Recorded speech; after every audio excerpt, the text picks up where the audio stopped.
Olá, pessoal. A gente está aí no Diálogos Indisciplinares, agora com o tema Música e Identidade. E a gente tem hoje um convidado muito especial, que é o professor Leonardo Bastos, professor de teatro do Colégio Pedro II, o único professor efetivo que a gente tem. Então, a gente quer dar boas-vindas a você, Leonardo. Bom dia. Queria agradecer o convite, assim, a proposta desde o início foi muito sedutora, né? Enfim, meu nome é Leonardo, né? Eu sou ex-aluno do colégio e tenho uma relação de identidade muito construída a partir da minha experiência como ex-aluno, né? Quando a gente fala que a gente é ex-aluno, a gente já faz parte a gente se torna parte de um coletivo instantaneamente, né? Não sei se isso quer dizer muita coisa, se isso desse ser ex-aluno do colégio define alguma coisa, mas carrega aí uma identidade coletiva que sempre me foi muito positiva. Voltar para o colégio enquanto professor de teatro, nesse percurso aí de descobrir o teatro como uma linguagem, como um hobby, como uma paixão, como uma ferramenta, como uma estratégia para falar com o mundo e para escutar o mundo, enfim. Tem muita responsabilidade para mim, tem muito prazer, muita alegria nisso, mas muita responsabilidade também pelo que Neila apontou aí, né? De ser, por enquanto, o único professor efetivo do colégio. Então, o teatro se faz junto, né? O teatro pressupõe pelo menos duas pessoas, uma para apresentar e outra para assistir. Às vezes, essa outra pessoa que está assistindo já está num formato remoto, virtual, né? E o teatro continua acontecendo ali. Ou então duas pessoas trocando uma ideia no recreio e começa a contar uma coisa que aconteceu com ela e a outra para prestar atenção e aí aquilo ali vira uma cena. Eu, desde 2019, sou professor do colégio, sou lotado em São Cristóvão II, que foi onde eu estudei também, onde eu até hoje trabalho com turmas de teatro e também trabalho diretamente com o CAIS. E eu também atuo no Pedro II de Niterói, no curso para formação de tradutores e intérpretes de Libras. Interessante falar o que é o CAIS, assim, rapidinho, né? O CAIS é uma sigla para Classe, Adequação, Idade e Série. A gente teve o fim do jubilamento, e em algum momento surgiu esse grande quantitativo de estudantes com uma defasagem idade-série. Estudantes que já estão numa idade ali de muitas reprovações, né, e por conta disso numa idade maior do que aquela esperada, né, do ensino regular para estar cursando aquela série. Então, essa turma já trabalha com pessoas de idades diferentes no mesmo grupo. A gente tem o CAIS 1 e o CAIS 2, então tem ali sexto e sétimo, e oitavo e nono, né? E trabalhamos por ciclo. O interessante do CAIS não é nem pensar nele enquanto aceleração, mas é interessante pensar como um projeto de investigação pedagógica mesmo também. O CAIS é isso, mas é em construção também, né? Porque ele Como é formado... identidade, né? Exatamente.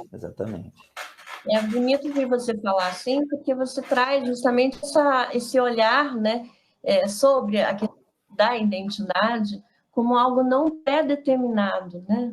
É sobre mostrar como o teatro é inerente ao ser humano e como a gente tem disponibilidade e potência para se expressar através do corpo, da fala, da voz, de se entender enquanto sujeito em constante transformação, né? Enquanto sujeito indefinido, mas, enfim, o teatro como esse espaço. E também com o professor Pedro Henrique. Bom dia, boa tarde, boa noite para quem está ouvindo a gente, vendo esse nosso encontro tão bonito, que é um encontro arco-íris, nesse sentido, né? Que o arco-íris, que é um elemento muito interessante da física, da ótica, uma produção da natureza. É aquela perspectiva linda do Newton, né? A luz branca atinge o prisma e o prisma separa as cores que compõem aquela luz, né? A partir desse prisma, a gente consegue ver que aquela luz que nós antes imaginávamos unitária, ela é composta de diversas cores, ela é composta de diversas frequências de onda, né? Que interessante a gente estar falando sobre escola, sobre educação, e ter esse encontro nosso aqui, essa prática, como um prisma. Porque a gente fala escola, e é uma luz branca. Quando atinge um espaço como esse daqui, ela difere as cores, né? como escola é composta de diversas cores, de diversos saberes, de diversas práticas, de diversos universos, de diversas pessoas. A diversidade, ela não nos enfraquece. Isso é uma fortaleza, isso é interessante, isso é natureza. O arco-íris está na natureza. Então, True Colors, quais são as verdadeiras cores, né? Uma canção que Cyndi Lauper gravou em 86 e ela dedicou essa música a um amigo dela, o Gregory Nettle, que havia morrido em decorrência da infecção por HIV. E eu gostaria de usar esse momento para trazer uma música que aparentemente não tem muito a ver, mas acredito que ele é importante a gente marcar agora, porque fala justamente desse momento político que a gente teve na nossa história, onde a escola ela é tomada como instância de disciplinarização, civismo, nacionalismo, um modo de reforçar o poder fascista mesmo, né? E até gostaria de trazer a leitura de um trecho aqui. A distinção entre Estado e nação, governo e comunidade, ao mesmo tempo, a necessidade de fundi-los através de um líder ou de um partido único foi uma marca desses regimes, dizendo do autoritarismo, né? Eles foram a expressão clara de um poder dominante através de várias comemorações cívicas, que inventou e cultivou, e também através do culto à personalidade do chefe. No caso, ele simbolizava o poder do Estado e a nacionalidade. Na prática, os regimes baseados nesse pressuposto foram e são ditaduras, pois, ao apregoarem o fim do conflito político como caminho para a paz e o desenvolvimento, usam o poder do Estado para suprimir outras formas de poder. Calam o conflito, silenciando a pluralidade social e negam a política para a usarem de maneira discricionária, discriminatória. Estes governos acabam ou sendo autoritários, isso é, impõem-se pela força e pelo policialismo ou com sistemas totalitários. O nazifascismo é uma expressão evidente de totalitarismo. A obediência política cega é traduzida como civismo. Daí a importância das comemorações cívicas nesse regime. E a discordância é a interpretação como traição à pátria. Com graus e nuances particulares, foi isso que aconteceu no Estado Novo, não estou falando de agora. O Alcir Pires Vermelho ele foi parceiro dos maiores compositores da época, Ari Barroso, Lamartine Babo, Noel Rosa. Foi o momento em que a gente teve a era do rádio, né? O auge da era do rádio.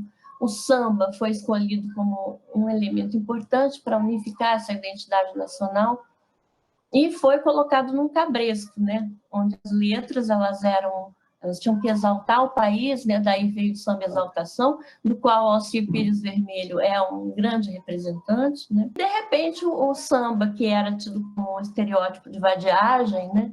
E que era, inclusive, motivo para prisão, né? O João da Baiana falou várias vezes fui preso porque estava andando com pandeiro na mão, né? Ou com violão. Passa a ser, então, um símbolo da identidade nacional. E tinha um cabedal enorme, né? Uma lista enorme de maestros arranjadores, Guerra Peixe era um deles, Radamés Inhácali, Lírio Panicali, excelentes arranjadores, e que trouxeram para o samba essa roupagem branca do jazz, na época, principalmente das big bands, né? Então, aí vem toda uma ligação com os Estados Unidos, né? A Carmen Miranda sendo mandada por Getúlio Vargas, representando, né? A música brasileira por lá. O próprio Barroso, não gostando disso, ele, quando viu o primeiro arranjo dele de Aquarela do Brasil, ele usou o termo, né? O samba de casaca. O meu samba virou um samba de casaca. Até o carnaval entrou nisso. As escolas de samba passaram a ser obrigadas a terem nos seus sambas enredos histórias de grandes nomes, né? Enfatizando e valorizando os heróis nacionais. Eu queria aproveitar esse tema para colocar duas coisas. O primeiro é uma defesa de diversas manifestações culturais e saberes culturais que não estavam se sustentando por causa da mercantilização da cultura. Então, a partir do momento que você tem uma cultura popular que não entra nesse sistema, ela precisa ser defendida. Ela precisa de uma energia política de defesa, né? Então, isso é um início do folclore. Agora, tem um outro viés, e é importante dizer que esses dois estão caminhando juntos, que é essa ideia de reforçar uma identidade, né? Então, o folclorismo, os folcloristas, eles também trabalhavam para e passo com os políticos nacionalistas, porque eles compartilhavam essa preocupação de construir uma identidade. O brasileiro é isso, a cultura brasileira é isso. Uma unificação arbitrária. É muito triste a gente ver que, por esse nacionalismo, a gente vê sequestrados diversos símbolos que têm até um afeto, uma certa ligação afetiva com a gente, né? Quando eu vejo, por exemplo, a bandeira do Brasil, que é um símbolo positivista, uma bandeira, ela é um símbolo positivista, né? Mas ela tem uma ligação afetiva com cada um de nós. Então você vê a bandeira do Brasil sendo sequestrada para dizer este símbolo faz parte de quem defende esta identidade, né? Quem não está nessa identidade, quem não faz parte dessa identidade, não é digno da bandeira do Brasil, não é digno da camisa da seleção brasileira, não é digno de cantar o hino nacional, não é patriota. Então existe esse paradoxo. E a gente da escola tem um compromisso de desmontar esse paradoxo. Sim, a cultura popular precisa ser defendida em algumas instâncias, porém, não podemos cair no mito de uma brasilidade, de uma cultura nacional, de uma identidade única nacional. Você, aluno, quando estiver vendo isso, preste atenção. Folclore é importante, cultura brasileira é importante, culturas, no plural, brasileiras, Brasis. Um pouco desse perigo da história única, né? Citando aí Chimamanda, esse lugar que a gente às vezes tem de entender que só existe uma fonte das coisas. Queria partilhar com vocês uma descoberta que mudou muito minha percepção sobre teatro e sobre identidade, que antes dos portugueses chegarem aqui, né, os tupinambás já viviam na costa há 10 mil anos. E aí os primeiros registros que a gente tem de teatro brasileiro, quando a gente vai pensar em origem do teatro brasileiro, ou do teatro em geral, a gente pensa em Grécia, né? O que nos é passado é que o teatro surge na Grécia. Uma falácia, pensando em todos os griots contadores de história atravessando o Egito, e enfim, né?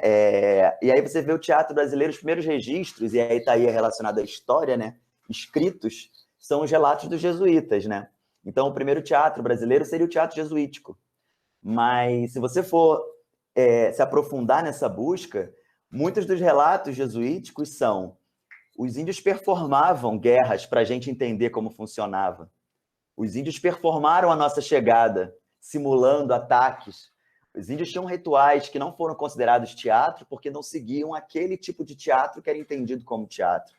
Mas isso nos escritos, por isso que eu estou falando dos índios, né? Mas, enfim, os povos indígenas todos, com muitas relações performativas, teatrais, interativas, de plateia, festas que eram rituais e que eram encenações. E aí, para fechar essa reflexão do que vocês falaram, quando a gente cogitou criar uma companhia de teatro no colégio, um Instagram para divulgar o que a gente estava fazendo, surgiu o nome de Grupo de Teatro Pedro II, Tudo e Nada.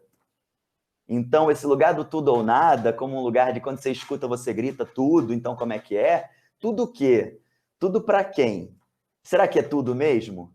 Ou será que tem momentos em que não precisa ser nada, é só ser? E aí entrou numa discussão filosófica, uma reflexão identitária, que é isso, né? A gente está ali no teatro. Foi legal demais esse desculpa, tinha que falar, esse é tudo, né? Né? Não a é uma coisa inclusão. ou outro binarismo que eu... Exatamente, é a inclusão, né? É o aceitar o tudo e um nada, né? E aí, quando fui falar de música, assim, eu vim para cá pensando assim, eu fiquei com o Dia Branco na cabeça, né? Se você vier para o que der e vier, e mesmo se não vê nada. Né? Então, assim, a nossa construção de identidade nesse processo de não tem certo, não tem errado, existem outros espectros, outros universos possíveis. A gente precisa se constituir a partir de outras origens que não são as que nos passaram, que são as nossas, né? Investigar a origem do meu nome, investigar a minha história, como eu vim parar no meu bairro. E isso tudo está nas nossas manifestações, nas nossas criações, nos nossos papos, né? Oreru Nhamandu Tupã, que é de um projeto lindo chamado Memória Viva Guarani, que reuniu nesse CD Nandoreco Arandu, de 2004, 11 corais infantis de aldeias guaranis de São Paulo e do Rio de Janeiro, mais de 200 crianças cantando suas músicas, as músicas guaranis. Guarani é um dos mais importantes troncos étnicos presentes na América do Sul, né?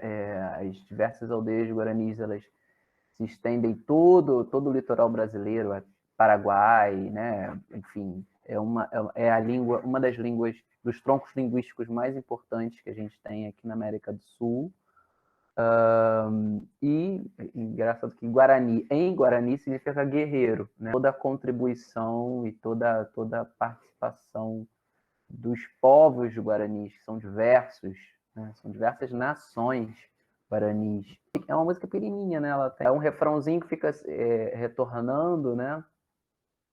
Tem essa ideia de circularidade, né? Mântrica, de você retornar. Significa em português: nossos pais são o trovão e o sol. Oreru, Nhamandu, Tupã, Oreru. Nossos pais maiores, né, são o trovão e o sol. Tem a ver com a mitologia guarani, de criação do mundo, de uma das mitologias guaranis, de criação do mundo, do universo. E o canto infantil é muito bonito, nos remete realmente a essa ideia de uma certa pureza, de um certo saber desinteressado, uma ligação nossa com a nossa pureza, com a nossa inocência, né? A primeira experiência que eu tive na minha vida de educação foi com uma escola dentro de uma aldeia, em Dourados, Mato Grosso do Sul. E com crianças que eram ou guaranis e kaiowás ou descendentes dessas duas tribos, né? Então, para mim, foi muito marcante como, naquela época, a escola ainda não tinha compreendido, né, uma educação a partir delas, da cultura indígena, não o contrário, né? Muito triste isso.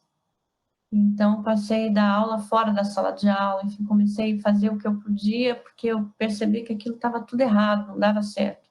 Elas que me ensinaram, na verdade, um modo mais livre de estar na escola, né? Então, é muito bonito ver lideranças indígenas se levantando, como o Krenak e tantos outros, né? Para valorizar tudo que a gente precisa aprender com eles. A música e o corpo, né, que são dois valores também, musicalidade e corporeidade, ligados à espiritualidade, né? Porque nas religiões de matriz africana é através da música e do corpo que você se conecta com tudo, né? Com aquele espaço, com a sua casa, com a sua família, com as entidades ou com os guias, enfim, a crença é nessa linha. Então, assim, não dá para desconectar, tudo se atravessa. A gente tem ali na cultura indígena a própria Oreru e a Mandu, né? Já são dois ali que ele cita, é o trovão e o sol, né? Então, é reconhecer pluralidade de regência do universo, né? E não focar no universo, né? No monocultura, né? No que é universal, né? Mas que é plural. E eu vou para Tropicália, finalmente, porque a gente remete ao manifesto antropofágico do Oswald de Andrade, que inspirou o movimento, né? E essa antropofagia, o Oswald de Andrade percebeu justamente nas culturas indígenas, né? Que eram canibais, que eram antropófagas e que comiam os seus inimigos abatidos como uma forma de respeito a eles, inclusive, né? Em absorver as forças e o que eles tinham de força para si e para a sua própria cultura. Então, é muito bonito a gente pensar na Tropicália nesse momento, porque foi um movimento que rompeu com tudo que acontecia na época, né? No contexto de ditadura, de repressão, onde a música popular brasileira estava em plena ebulição, mas ainda dicotomizada por dois campos, né, que se engalfinhavam, de certa forma, os músicos das canções de protesto, né, e uma ala da bossa nova também, né, como Chico Buarque, a Nara Leão, que entraram nesse movimento, né, de um modo muito bonito e forte. E, por outro lado, a Jovem Guarda, né, que era tomada por essa turma como Alienados e uma música menor, e a bossa nova da Garota de Ipanema, do Barquinho Vai, o Barquinho Vem, que é como se tivesse alienado de tudo que estava acontecendo de violência no país e etc. E a Tropicália vem e quebra com essas duas coisas, e lançando um novo olhar que se sintoniza com a Semana de 22, com, enfim, esse movimento que vê na mistura e na absorção crítica do que é diferente como um modo de ser, e trazendo sem preconceitos os movimentos e as sonoridades e o que acontecia fora do país. Então, quando a Tropicália bota guitarra elétrica, é um escândalo, né? E o próprio Gil, que já tinha feito parte da passeata contra a guitarra elétrica da MPB, tomando parte desse movimento e refazendo, repensando tudo isso. E a Nara Leão também, da Bossa Nova, também fazendo parte desse disco manifesto que foi Tropicália, o Pan de Circenses, né? E o nome diz muito do movimento. Pão e circo, não é pão e vinho, mas é pão e circo, né? Que é a alegria e a substância ao mesmo tempo. Então, Geleia Geral, que foi a música que a gente colocou na playlist, ela é um ícone do disco, é um manifesto dentro do manifesto, como alguns dizem, né? Porque ela é bem emblemática. Geleia Geral é um termo, na verdade, usado por Décio Pignatari, né? Que é um poeta da poesia marginal, tá lembrando que ele já estava na nossa primeira playlist da música e palavra, né, Pedro? Quando a gente citou do movimento, né, da música do qual fazia parte o nosso compositor de Beba Coca-Cola. O Décio Pignatari diz, não, é geleia geral, porque onde há geleia geral, alguém tem que exercer a função de medula e osso. A música é repleta de citação, né? É um arranjo feito pelo grande músico Rogério Duprat. O Rogério Duprat foi super importante na concepção dos arranjos do disco, né? E ele está lá como um tropicalista. E ele, justamente na sonoridade dessa música e de todas as outras, ele faz essa função muito bem de representar essa condição da mistura das culturas brasileiras, né? E o começo já é uma citação de uma música do Jorge Ben, que é Cimanda. Né? É muito curioso, a abertura da música já é uma citação. E ela vem inteira, repleta de citação. O ritmo a gente espera que seja de um baião, porque ele usa uma harmonia, um modalismo que faz a gente já ouvir o baião ali. Na verdade, ele usa tanto, tanto, tanto, tanto, tanto, que lembra ouvir português, né? E em um momento do refrão, oie, bumba, iê, boi, ele cita o Guarani. Guarani de Carlos Gomes, né? E a estrutura da Jovem Guarda, tan, tan, tan, aquelas guitarrinhas bem comuns nos arranjos da Jovem Guarda, né? E na literatura, várias estações do Gonçalves Dias, né? Falando do país, da canção do exílio, né? Minha terra é onde o sol é mais limpo, e etc. Ou citação do Hino à Bandeira, salve lindo pendão dos seus olhos. E cita o próprio Manifesto Antropofágico quando fala do Pindorama, e fala também da alegria é a prova dos 9, também é outra frase que está nesse Manifesto Antropofágico. A Tropicália, como diz o Caetano, não é um drible à identidade, porque eles foram muito criticados por isso, né? Eles estão deturpando a música brasileira, misturando elementos estrangeiros, né? Ele diz, o que a gente quer não é um drible na identidade, mas é um modo de aprofundar, de problematizar o modo como a gente vem representando a cultura brasileira. Eu queria trazer tipo, como proposta também para a gente presenciar a obra do Zé Celso, né? Que ele está aí como um dos diretores ainda, né, vivos e eternos e resistentes, que vem aí de um movimento que, junto com o manifesto, né, no teatro gera uma discussão de se, a partir do Zé Celso, né, que é um diretor de teatro, que atua com Teatro Oficina em São Paulo até hoje, com obras... uma das últimas obras dele foi a Macumba Antropófaga, né? Então ele está sempre conectado com a atualidade, mas nessa relação também sempre constante com toda uma luta, né? Ele tem ali um percurso de encenações e de discursos e lutas e práticas muito coerente, né, dentro dela, assim, e que está aí hoje ainda acontecendo. Então, assim, na oportunidade da gente presenciar isso, porque estar numa peça dele é um acontecimento, né? Neila trouxe o teatro de arena também. O teatro de arena é um passo, né, que o Boal dá ali de, pô, cadê os trabalhadores, né? Cadê os trabalhadores sendo representados na cena? Por que a gente só representa a elite? Por que o teatro é só para a elite? O Boal tem um episódio que eu acho interessante, assim, trazer, que é quando ele vai trabalhar com um movimento de sem terra e vai encenar para eles o que pode ser feito, né, como proposta de reforma agrária, e aí eles representam lá a luta dos sem terra e falam os nossos sangues. E aí um dos líderes levanta a mão e fala, tá, mas o sangue de vocês é cenográfico. Vocês estão falando que a gente precisa ir para a luta, que a gente precisa pegar em armas, que a gente precisa lutar, mas aí o nosso sangue não é teatral. E aí? Como é que a gente faz? Vocês estão em cena, protegidos pelo teatro, né? Falando para a gente, sobre a gente, com a gente, mas ainda não é a gente falando, né? Então é todo um processo de construção de identidade no Brasil, que tem uma corrente que chama de modernismo tardio, né? E aí, mais uma vez, o tardio em lugar a quê? Comparado com o quê? Com o mundo? O Brasil está atrasado? O Brasil tem uma história particular ali de atraso enquanto proposta, né? De atraso enquanto estratégia estrutural.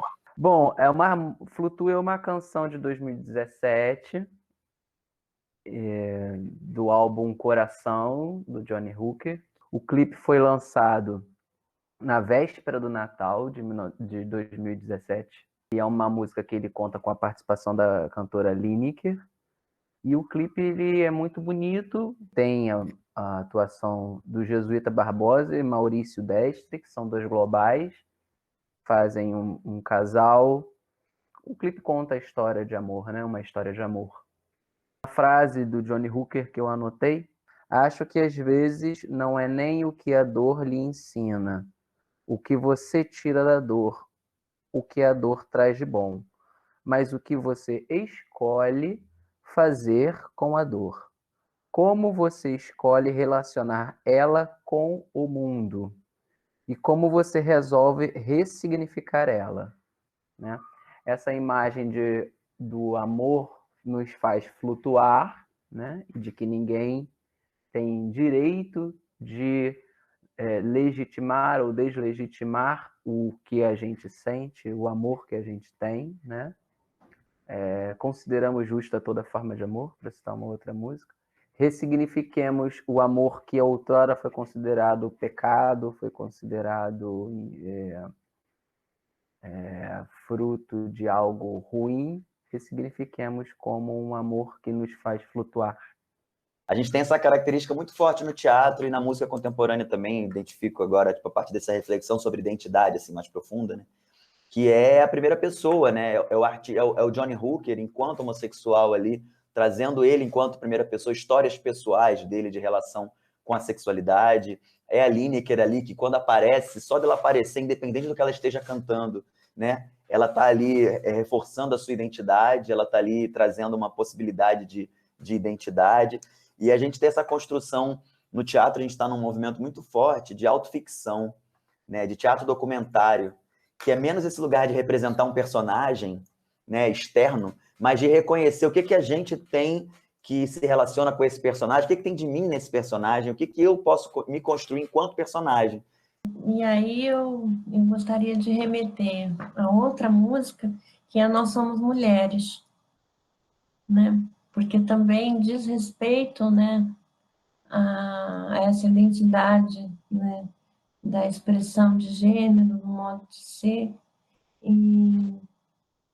E eu achei muito bonito assim, a imagem do vídeo, com as mulheres em roda, num samba de roda, com todas as mulheres tocando e cantando, porque a gente tem um samba muito assim masculinizado no sentido de machismo mesmo, né? A gente tem várias letras de sambas assim, né? E as mulheres, a gente tem uma história das mulheres no samba, mas como cantoras, né? A gente tem Clementina de Jesus, Dona Ivone Lara, Elissi Brandão, tem muitas, Elza Soares, né? Juvelina Pérola Negra, que mais? Alcione, bom, inúmeros, mas são cantoras, né? A Dona Ivone Lara foi a primeira mulher a ser aceita como compositora no meio do samba. Dona Ivone Lara. Então, é um lugar realmente onde a presença masculina é muito forte, né? E essas mulheres que formaram o Samba que Elas Querem, que é o grupo, se juntaram justamente por isso, né? Porque elas são instrumentistas, são mulheres cantoras e são mulheres instrumentistas. E o grupo surgiu assim, de uma hora para outra, num bar do Catete, que alguém deu um bolo, um grupo lá, e aí o dono do bar falou: não tem ninguém aqui para cantar, e aí justamente a Silva do Fraia falou: não, como assim? Vou fazer um grupo, nem que eu faça um grupo para esse sábado eu vou, a gente vai ter o samba aqui. E ela chamou, então, duas amigas musicistas, então tocaram. E isso deu origem a esse grupo. E eu achei fantástico, porque a música é uma paródia, né? É muito legal, que eu achei fantástico, do Toninho Gerais, que é Mulheres, que ficou famosa na voz do Martinho da Vila, né? Quando eu escutei essa música, eu fiquei passada, porque eu adorava o Martinho da Vila. Eu gosto dele, continuo gosto, mas aquela música me deixou um tempão sem ouvir Martinho da Vila. Realmente tem uns traços muito machistas, né? E coloca a mulher no lugar de objeto do homem, né? Tira totalmente o protagonismo feminino, né? E elas colocaram uma letra, né, que é a Silvia do Fraga com a Célia Cruz não, com a Doralice Gonzaga, que é uma compositora olindense, né? E inclusive estava numa roda de samba no Leme, e aí a, a Doralice falou: vamos cantar Mulheres, e alguém falou: pô, essa é uma música machista, pô. Então ela, mas então vamos mudar isso. E daí surgiu a parceria das duas escrevendo, começaram a escrever.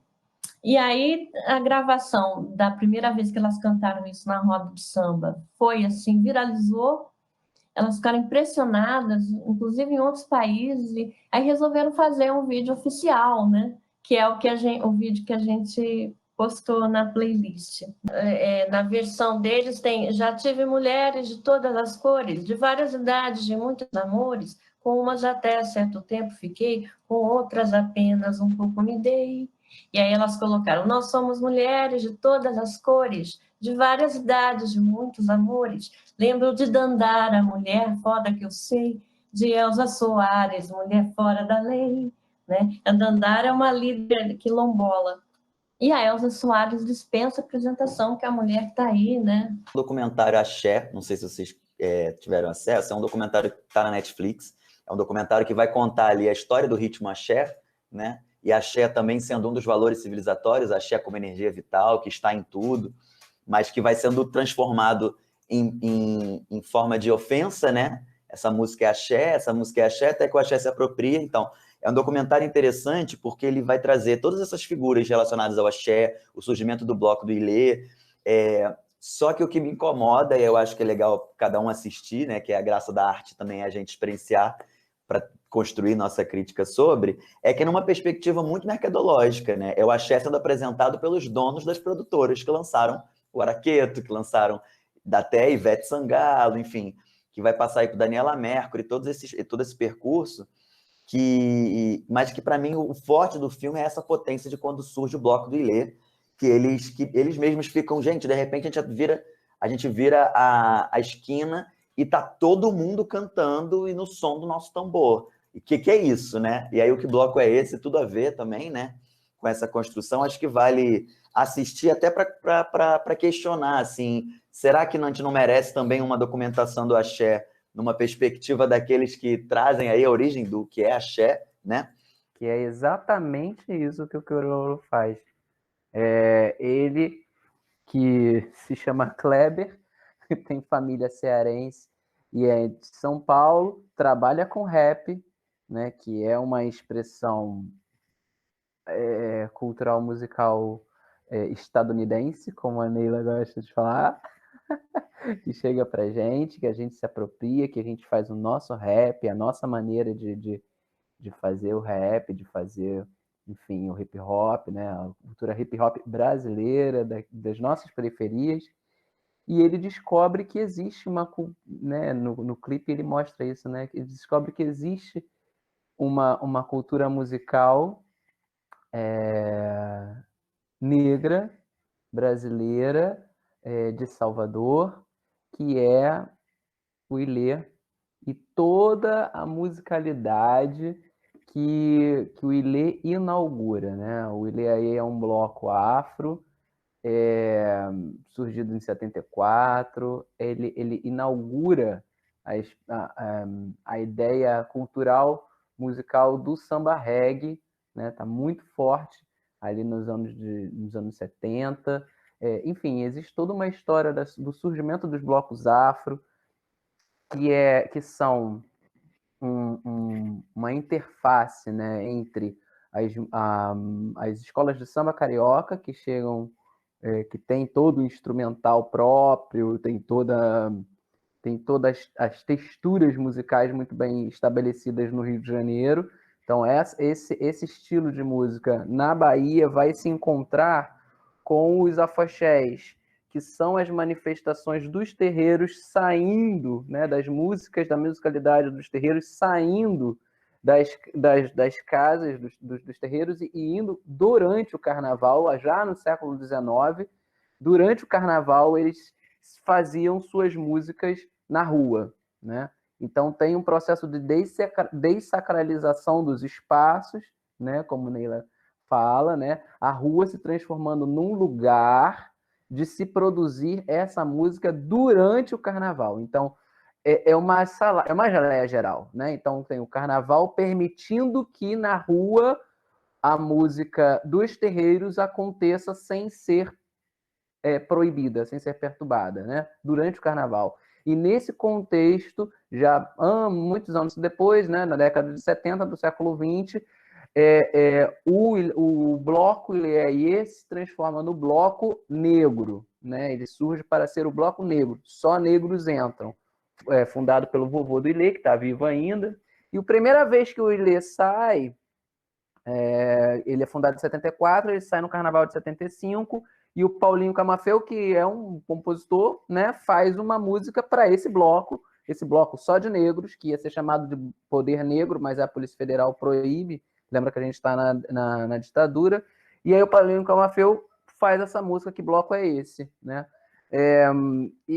Enfim, virou o hino assim, inicial ali, de inauguração, é a música de batismo do bloco, né? Anos depois, dissidentes do Ilê vão fundar outros blocos afro em Salvador, e aí na segunda metade da década de 80 o estilo se consolida. Tem o Muzenza, com outro bloco também dissidente, todos eles nascem, né? E o que eu acho que fez mais sucesso, assim, como na música, vamos dizer, mercadológica brasileira, que foi o Araqueto, né? Que também é um bloco importante afro de Salvador. Todos eles bebendo desse momento da década de 70 de afirmação do poder negro, enfim. O próprio vovô do Ilê dá essas entrevistas, ele se inspira nos Panteras Negras, enfim, tem a força enfim, Martin Luther King, Malcolm X, todos esses personagens, e o reggae também, né, tem uma força muito grande na construção dessa identidade negra, né, afrodescendente, Enfim, é isso. É uma cultura muito rica, muito interessante de se conhecer. A gente no Rio de Janeiro tem poucos blocos afro, a gente é mais dedicado ao samba mesmo, né? Mas aconselho a conhecer a cultura dos blocos afros, que é muito bacana. E queria lembrar do canto de Ossanha, aqui, já nessa vertente afro, que retorna, que entra na Bossa Nova através do Baden Powell e do Vinícius de Moraes, nesse encontro maravilhoso que eles tiveram, né?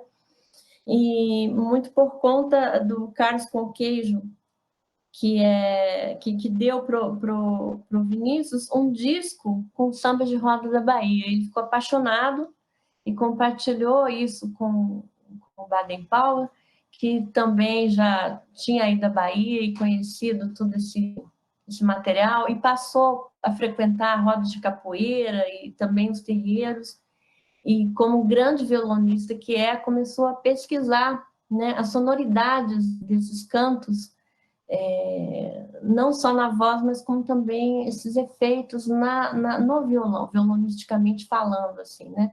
A questão do berimbau, os instrumentos de origem afro, como poderiam estar presentes nessa sonoridade violonística e vocal. Na época ele estudava também com Moacir Santos canto gregoriano, e ele viu nos cantos dos terreiros uma relação com o canto gregoriano, a coisa da linearidade e o canto responsorial, né?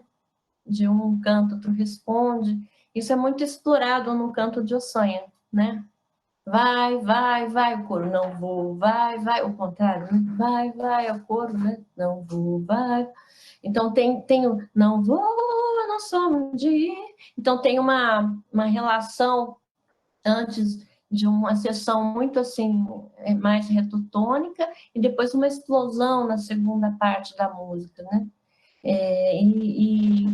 Bom, essa pesquisa dos dois resultou num disco maravilhoso lançado em 66, que chamou Os Afro Sambas. E o primeiro deles é o Canto de Ossanha. E é muito bonito como eles fazem a fusão dos instrumentos do candomblé com saxofone, essa técnica violonística do Baden Powell. Na verdade, o Guerra Peixe fez o arranjo do disco. Olha que chique, é um grande maestro, né, compositor, pesquisador da música brasileira, dentro dessa linha nacionalista, né? Ele foi super importante, orquestrador da Rádio Nacional. Então, foi um luxo. Essa versão que a gente botou na playlist é uma regravação, na verdade, feita pelo Biscoito Fino, né? Que o Baden fez depois, mas mantendo os traços do arranjo do Guerra Peixe, né? Então, aí essa geleia geral de novo, né?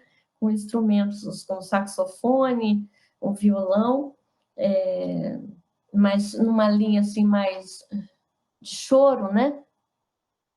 E meio que influenciado pelo Garoto, né? O Baden Powell tinha uma técnica super apurada, e isso é bem explícito, né? O violão fica bem na frente. Então, os afro-sambas são pérolas da música popular brasileira, né? E veio trazer para esse ambiente da bossa nova, né? Uma outra dimensão, meio que articula isso também, né? Da sofisticação harmônica, com toda essa riqueza rítmica, melódica, e trazendo essa religiosidade dos terreiros, né, para a música. Porque a gente vive conflitos dentro da escola com os alunos na relação com as músicas, né, de outras culturas, né, tomando pelo cunho da religiosidade, que é bem diferente da espiritualidade, né? E quando o Pedro falou do bloco do Ilhaie, que vai para as ruas e invade a festa popular do carnaval, e secularizando isso, isso acontece em todas as religiões também. Se a gente for pegar os evangélicos, por exemplo, eu nasci na igreja presbiteriana e eu sou luterana. Né? A igreja protestante nos Estados Unidos, por exemplo, ela seguiu uma linhagem que deu origem na fusão com os escravos, com a cultura que eles traziam, no negro espírito, no gospel, no blues, né, no rhythm and blues, que vai desembocar no rock and roll, né? E tantos gêneros, o jazz. Então, tudo isso tem o seu berço ali na conexão com o divino, né? Com o extra material, é algo divino mesmo, né? É o espiritual, tá para além do religioso. É importante a gente diferenciar isso. Sim. Cantando um canto de Ossanha, eu não estou praticando uma religião, eu estou me conectando espiritualmente comigo mesmo e com os outros e com algo muito, muito além dessas doutrinas, das regras, né?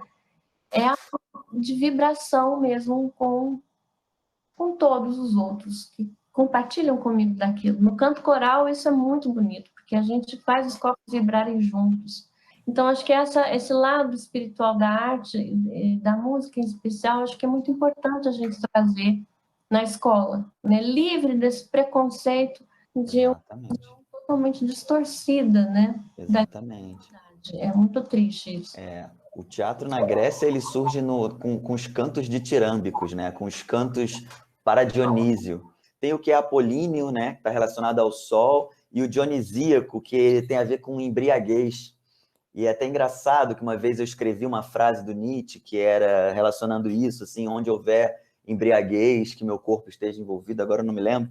E aí meu pai leu no meu quarto na época e falou: filho, vamos conversar, que história é essa de embriaguez para você atingir? E aí é muito doido, porque a embriaguez para a gente hoje é beber álcool, que é né, mas a embriaguez de um grupo de pessoas cantando a mesma música, a embriaguez de uma tabuada no pátio. E então eu gostaria de puxar aqui a maracatu atômico, Pedro. Eu queria falar que esse padrão 3-2 ele é muito presente nas músicas dos povos originários, né? Especificamente nas culturas musicais do Atlântico. Né? 1, 2, 3, 1, 2, 1, 2, 3, 1, 2, 1, 2, 3, 1, 2, 1, 2, 3, 1, 2. Isso aí é muito difundido, né? Tem o baião, que é 1, 2, 3, 1, 2, 3, 1, 2, 1, 2, 3, 1, 2, 3, 1, 2, 1, 2, 3, 1, 2, 3, 1, 2. E maracatu tem isso também, o samba tem isso também. Então, 1, 2, 3, 1, 2. Tem muitas células rítmicas construídas nessa relação entre o 3 e o 2. 2 vezes o 2, uma vez o 3, 2 vezes o 3, uma vez o 2, enfim. Mas Canto Ossanha amigo, senhor, saravá. 1, 2, 3, 1, 2. 1, 2, 3, 1, 2. 1, 2, 3, 1, 2.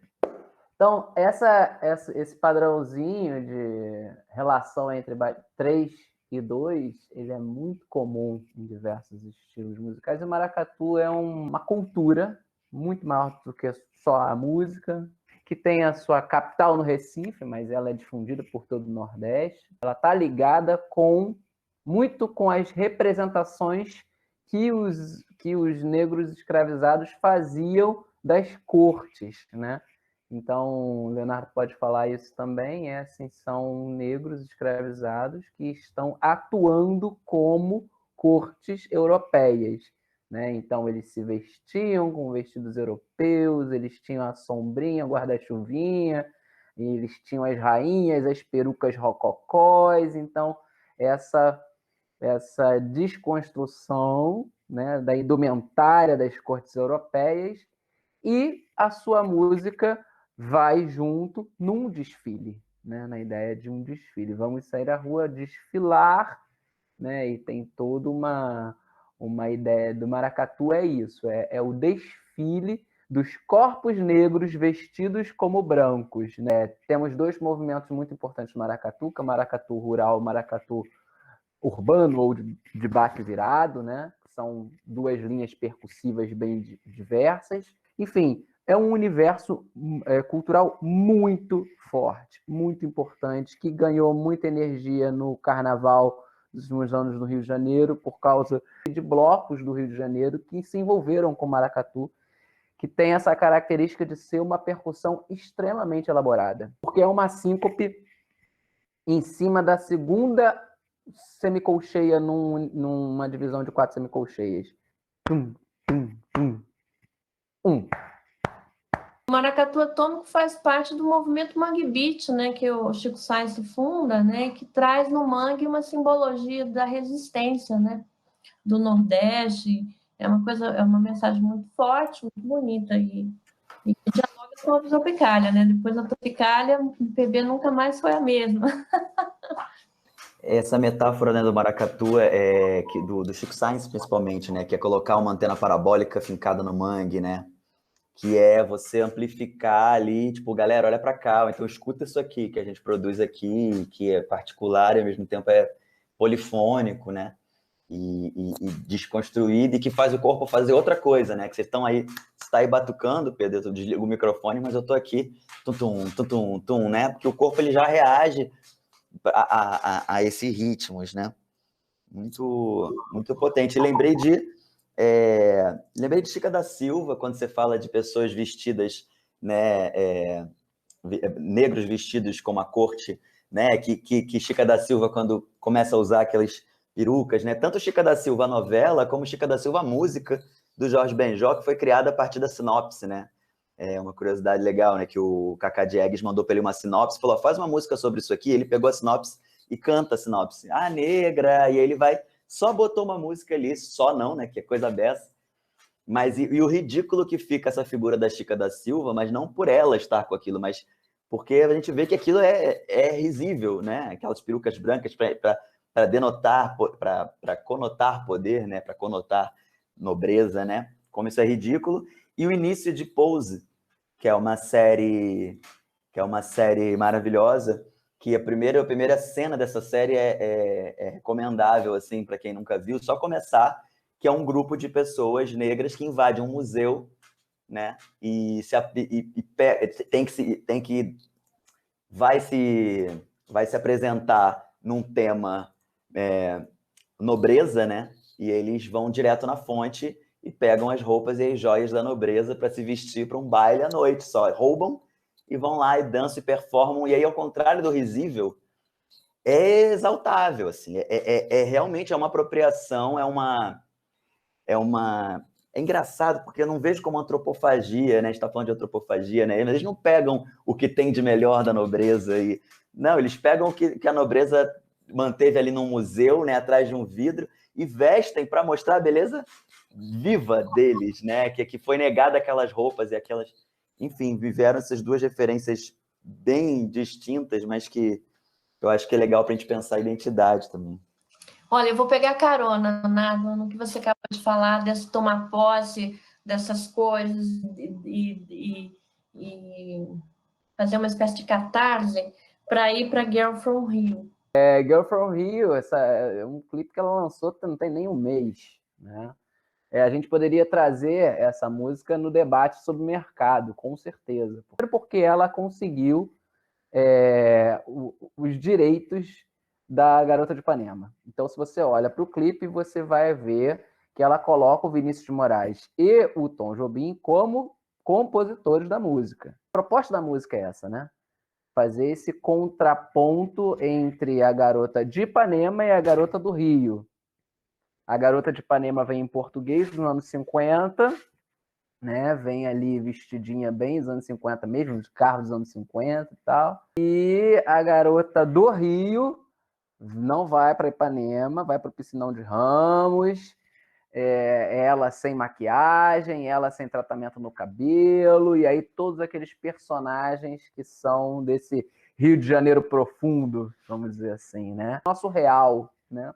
Porque a Garota de Ipanema já virou o nosso ideal e a Girl from Rio virou o nosso real. E ela apresenta isso no inglês, né? Ela apresenta isso no inglês com diversos termos em português. Como várias pessoas que trabalham com isso, eu acho que a gente pode e deve produzir muitas críticas à música de todos os artistas, de todas as pessoas que... Uma vez que a sua obra está aí, ela está aí para ser também criticada, né? Você joga para o mundo, ela vai ser criticada, ela vai ser elogiada, ela vai ser referências positivas e negativas, e está aí a diversidade, né, para a gente lidar com ela. A gente não tem como frear isso. É importante a gente fazer uma crítica. A Anitta, é importante a gente fazer uma crítica a todos os elementos que ela representa, né? A mulher bunda, né? A mulher que, enfim, ganha isso. É importante a gente fazer essa crítica. Ela tem que estar na escola também, né? Talvez uma música que a gente não colocou, mas poderia ser citada, né? A música da Rita Lee, Pagu, né? Que é ótima também. Porque nem toda feiticeira corcunda, nem toda brasileira é bunda, né? É uma música ótima também da gente discutir. Mas, por outro lado, e esse é o lugar da escola, né? É o lugar do por outro lado. A gente tem a crítica, a gente tem a fala, mas a gente tem também o por outro lado. É importante também a gente saber que a Anitta representa muita coisa positiva para a gente, né? É isso, eu acho que esse diálogo, esse contrassenso, esse não definir é ruim ou é bom, é o que nos torna mais interessantes, mais inteligentes, mais polifônicos. Queria de encerrar com They Don't Care About Us, do Michael Jackson. Por todos os motivos que a gente tem em relação ao que vem acontecendo no mundo e aqui no Brasil, né, a violência policial que a gente assistiu no Jacarezinho, na comunidade do Jacarezinho, e todas as atrocidades que a gente vem assistindo há séculos, né? Com as classes sociais desprivilegiadas, oprimidas, especialmente os negros. Essa música ela foi lançada em 95, imagina, ela está atualíssima, né? O vídeo ele foi dirigido pelo Spike Lee, o Michael Jackson fez questão de convidar pela história que ele tem, né, como cineasta, das causas afrodescendentes, né? E eu não sabia, mas o Spike Lee, o ano passado, relançou um vídeo, porque, na verdade, a música ela tem 2 clipes, esse é um deles. O segundo clipe foi feito com cenas de presídio e cenas de muita violência nas ruas. E então, Spike Lee, em homenagem ao Michael Jackson no ano passado, e também a toda essa violência que vem acontecendo contra os negros, né? Especialmente com a morte de George Floyd, ele fez um remix dos 2 videoclipes. Ficou muito legal. Eu não conhecia, senão teria sugerido a gente colocar aquele. Ele funde esse que foi feito aqui no Brasil, no Morro Dona Marta e no Pelourinho, em Salvador, com essas cenas do presídio e de cenas de manifestações onde os policiais fazem absurdos com os manifestantes e etc. A letra atualíssima, né? Eles não importam com a gente, né? Eles não se importam com a gente. E a letra começa fazendo menção ao fascismo, né? Os nazistas, cabeças mortas, todo mundo ficou mal. Tudo que eu quero dizer é que eles não ligam para nós. Me espanque, me odeie, você nunca vai me quebrar. Acho que é isso que a identidade tem no papel da gente. A gente lembra do Olodum, a gente lembra do Ilê Aie, a gente lembra do Baden Powell, a gente lembra da Tropicália, a gente lembra do jongo, a gente lembra do negro espírito, do rock and roll, de todos esses gêneros, essas manifestações culturais que nos colocam o pé na terra, mas elas também nos libertam para ir além da própria cultura. A gente não pode estar preso a elas. Aliás, a coisa nenhuma. Elas só são marcos para que a gente possa voar, criar linhas de fuga, se libertar e ser quem a gente é. Obrigada, Leonardo. Imagina, eu que agradeço aí o convite, assim, eu imaginei, já supunha que seria riquíssimo e, enfim, um projeto como esse, né, que já parte de um princípio da indisciplinaridade. Ator, atriz, vem de ação, vem de fazer, né? Todos nós somos atores da nossa vida. E quando a gente começa a ter consciência disso, e que o meu corpo mais o seu corpo já é mais forte, e que o Colégio Pedro II pode se tornar um grande corpo, né? E que a gente, ao invés de rivalizar, disciplina, acho que a única disciplina que a gente precisa pensar é disciplina de organização, de atenção, corpo disponível para agir, né? Para sermos atores e transformarmos o que for possível, assim. coletivamente. Adorei. Maravilhoso. Foi ótimo. Obrigada. Prazer. Valeu. Valeu. Tchau.